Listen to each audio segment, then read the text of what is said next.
There's 5 million small businesses in the United States that are going to change hands over the next decade or so. That's like $10 trillion worth of assets. There's two people that are going to make a ton of money in that. One are going to be people that make the acquisitions. That's the private equity firms, the search funds, the random people, on Main Street that, want to become entrepreneurs and acquire those businesses. And then the other field are going to be these venture capital funds and the founders that want to attack that market. The reason being is the biggest returns come from the intersection of a technology change or a platform shift and a demographic shift. And so what you're seeing right now is generative AI is popping up, but you're seeing a lot of these small businesses that probably don't know how to navigate that journey.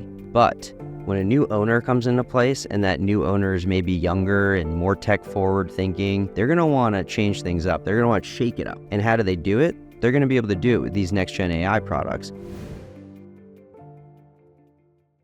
My belief is that vertical software companies, the Service Titans of the world, the House Call Pros of the world, which are unbelievable businesses, by the way, will not be the winners in the next generation.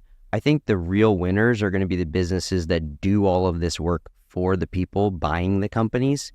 Because imagine if you and I can go buy a business on Main Street and all of a sudden it becomes significantly more turnkey, where I don't have to worry about all of the headaches or maybe some of the headaches that even a vertical software company couldn't fix.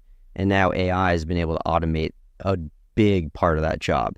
Now we're probably going to want to go out and deploy more capital and buy more companies. Yeah. The one challenge I've always had looking at the SMB category, and I'm curious for your thoughts on it, is customer acquisition, right? There was a time where Google AdWords and Instagram and all these, tools were pretty effective when you were marketing to SMBs. We've certainly backed companies who launched with that idea of, hey, it's a combination of organic and paid, and we've got some built-in communities. And then the problem happened after the kind of 1 to 2 million ARR point, where they've exhausted their kind of community and exhausted the cheap spend. And now what, right? Now there's no kind of easy customer acquisition hack. And what do? They go hire a VP of sales, they go get some account executives, and suddenly what looked like a very healthy software margin business is being hampered by not effective customer acquisition. So laying that groundwork, why do you think that's going to change going forward in this acquiring SMBs as customers? I don't necessarily believe that you're ever going to be able to get rid of that SMB go-to-market on-the-ground sales team. I actually think that will always exist.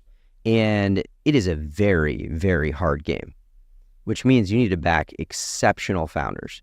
You need to back founders that are going to build a culture that, is, I think somebody told me a story about like the Wolf of Wall Street the other day, and they're like, Yeah, you got to go down to Main Street. You got to get people like walking around, going into restaurants and selling into owners like they were doing at Toast. That field sales team was incredible. The way, if you've ever listened to the chief revenue officer there, speak about how they, divvy up territories and how they incentivize their sales reps, it's really, really incredible stuff. But to go one layer deeper on that, I actually think that the unit economics of Toast, the unit economics of the Service Titans of the world, those are incredibly differentiated unit economic businesses where the average revenue per customer is actually very high. And so that enables them to fund these go-to-market teams, which is very powerful. And then, this is the big piece, with AI, I actually think it's much more of like an as seen on TV type of thing, where if you can create a beautiful, magical demo where somebody watches it and they're like, whoa, that is ultimately how you're going to help acquire customers and go viral. And if you can bring the cost down, the elasticity of demand will start to increase.